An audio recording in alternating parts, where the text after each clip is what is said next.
Well, hello all you fine people out there in YouTube land.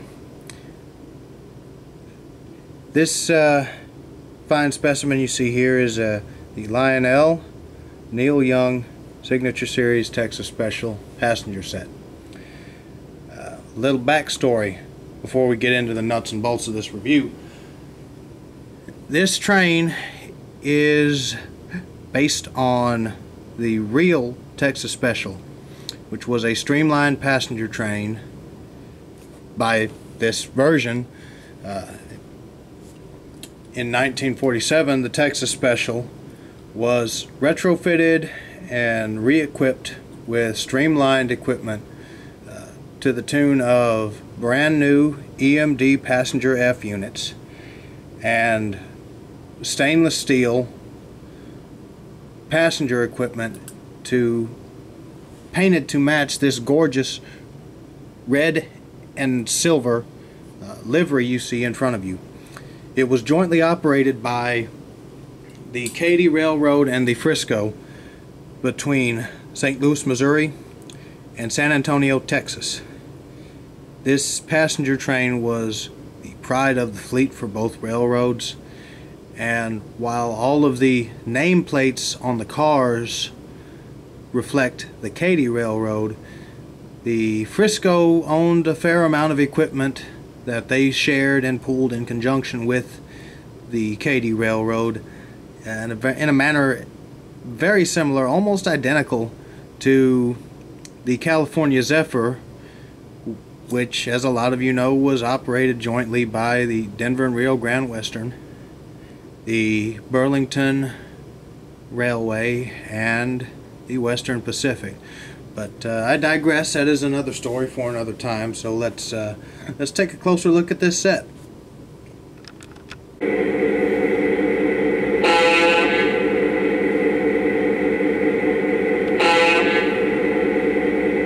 Texas Special, you're cleared outbound. Over. Thank you. We got a clear signal. Out.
As you can see from some of the videos I've put up on YouTube here lately, the Texas Special has finally procured the Texas Special.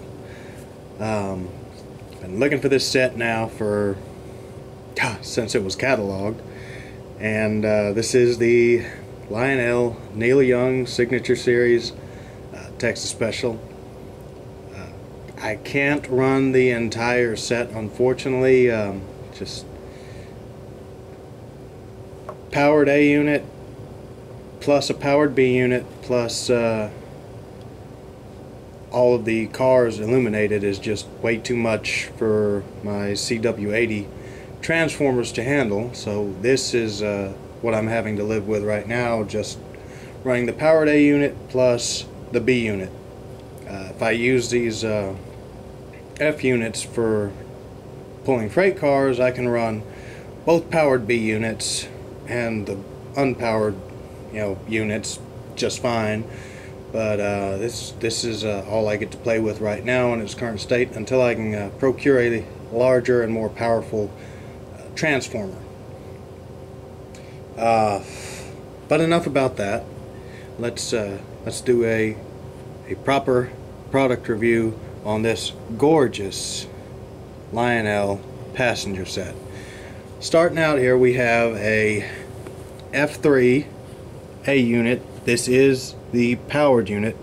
It does have a fan-driven smoke unit, a full sound system, the full complement of TMCC legacy, and operating marker lights here, operational headlight. The cab features interior illumination. If you look very closely there, matter of fact you may not have to look at all, you can see the engineer sitting there. There is a fireman on the other side. The lettering on this engine is just immaculate. It is so crisp and clear and perfect. You can actually read the little builder's information here, that builder's plate there. It is a fun engine to run. It does feature the remote control couplers, the electro couplers, I think is what Lionel calls them. It does have the post-war style horns. It's got a awesome recreation of the EMD first generation Blatt horn. It sounds great. Paint separation is flawless. The powered B unit does feature an operational headlight on the rear of it, and it also features the TMCC, the sound system, the smoke unit, and not that a lot of people will care, but it features the one pull-more motor per truck. They are maintenance-free motors, which is awesome. And you can see when the cab is illuminated, when the engine is in neutral, you can see the little, I guess you could call it view block, that keeps the CAN motor from being visible. But other than that, it is an exceptional model. If you look very closely, you can actually see the lift rings right there, separately applied. The grills up top right here are actual see-through grills. They are very, very good looking grills, and it's just an excellent model. It's a good pulling locomotive. I've yet to max it out.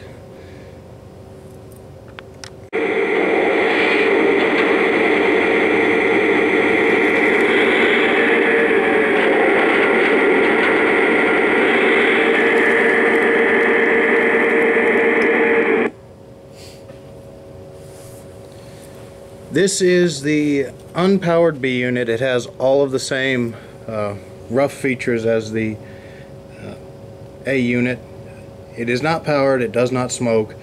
It has all of the same level of detailing and lettering and paint job as the A unit. The unpowered A unit, it is the same. No smoke, no operative smoke unit, no. It does have headlights, and that's really about it. It is purely for decoration. So you can see, and you can see it here on this rear of this A unit, but they have the post-war style of the end ladders here for the railings. The railings on the side are cast in. They are cast on. They're not separately applied, but it really doesn't detract from the quality of the model itself. I would like to take a moment here to compliment Lionel on the detailing of the trucks. These brake cylinders are pretty nice. You can see the journals. It's a very good, it's a very nice level of detailing. This is not what you would call a scale model. This is meant to be a semi-scale model, so it's not meant to be 100% accurate through and through with every single little detail you can imagine. There are some more toyish, I guess you could say, nods to it, and that was the look that Lionel went for with this set, but they still pulled off a very good set in my opinion. And this does have the see-through grills up top, does have the separately applied lift rings, the smoke stacks here, exhaust stacks here. There's two of them. They are essentially just for detail. They do not work. There is no smoke unit.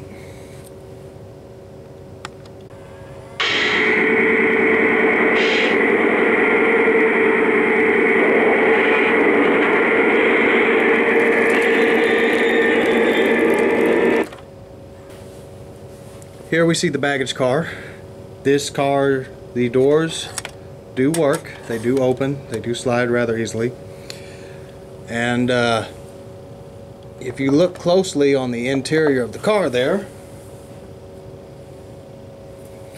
you can see that there is some limited detailing. You can see there a little express agent's desk and the support columns on the interior of the car, I guess, that would have been used to help restrain cargo or luggage. Right here inside this rear door farthest from the engines, there is a little light switch, and if you flick it, you'll turn the power off to the cars, to this car. You can turn the lights on and off.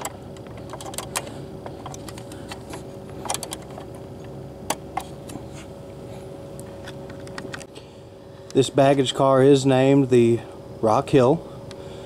Again, the lettering and the paint job on this set is really nice. It's really good. You can see the separately applied vents right here on top. And those are only found on the baggage car, which we're looking at right now, and the combination baggage coach car. All of the cars do feature these separately applied grab irons up top, and also they feature the operational couplers, which are opened by a little lever on the drawbar right where my thumb is. You push that lever back and the couplers open. If I push the rest of these cars away real quick, we can take a look at this diaphragm. They don't actually make contact. They are flexible though. The door here on the end of the car does open. It is an operational door. And coming back around here, you can see the car number, you can see the nameplate of the railroad that owned this car, and the detailing on these trucks is first rate. Brake cylinder, all the brake rigging, the suspension, these springs on the truck actually work. You can see there the journal going up and down in the truck.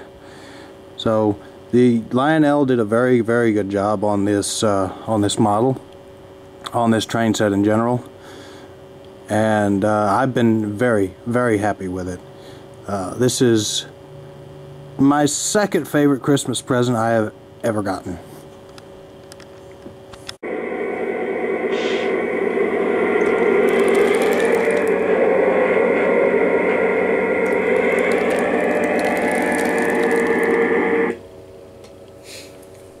This is the combination car. It features everything that the baggage car had, with the opening doors on either side of the baggage car compartment. The truck detailing is the same on all of the cars. You see here a little step ladder, stirrup. It's not quite scale quality, but it's not obnoxiously oversized either. And you can see again the nameplate for Katy Railroad, the car number 1000. This particular car is the Anson B. Jones, and of course the Texas Special displayed prominently on this nameplate right here. Again, you see more of the little vents up top and the separately applied grab irons right here. One item that you will find in the combination car but not the baggage car is you can see a little freight agent or a little express agent there sitting at his desk. One can assume going over his paperwork, his manifests and whatnot.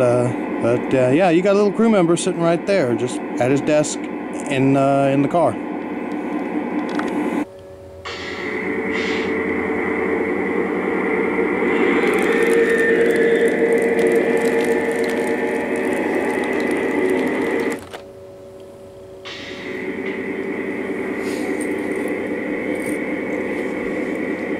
Here we have the coach car, the J. Pickney Henderson.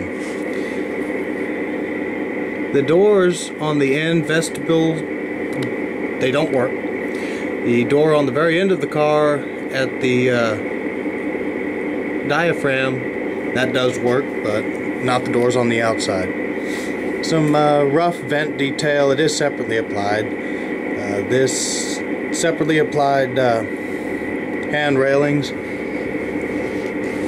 railroad nameplate, same paint job, same well executed paint job. As you can see, the passengers actually in the car in their seats, enjoying their ride.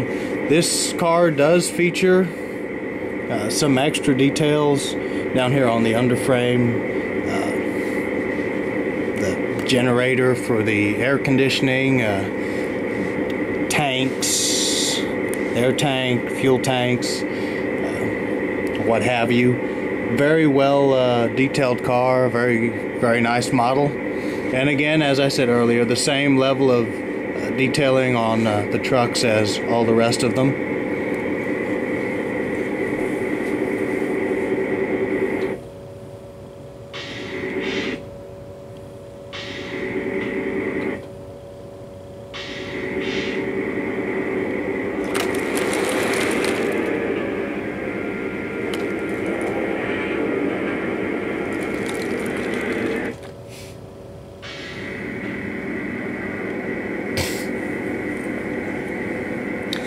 This car here is my second favorite car in the entire set. I am a sucker for dome cars. I love dome cars, especially this style of dome car. You can see the different compartments, the lounge area right here, the little passengers congregating and coalescing around hanging out, talking, enjoying, one would assume, nice martinis and ice cold brews. Up here in the actual dome, you can see, again, little figures seated. It's going to be hard to see, so I'm not even going to really try bothering with it. But there are little molded on windshield wipers on the glass panels on the front and rear. For those sudden rainstorms that come in out of nowhere that we have happen quite frequently down here in the Lone Star State. This particular car is the Edward Burleson, and again, same level of detailing in the trucks, same cool, greenish tint to the windows. Railroad nameplate, Texas Special, car name, car number. This one's 1200.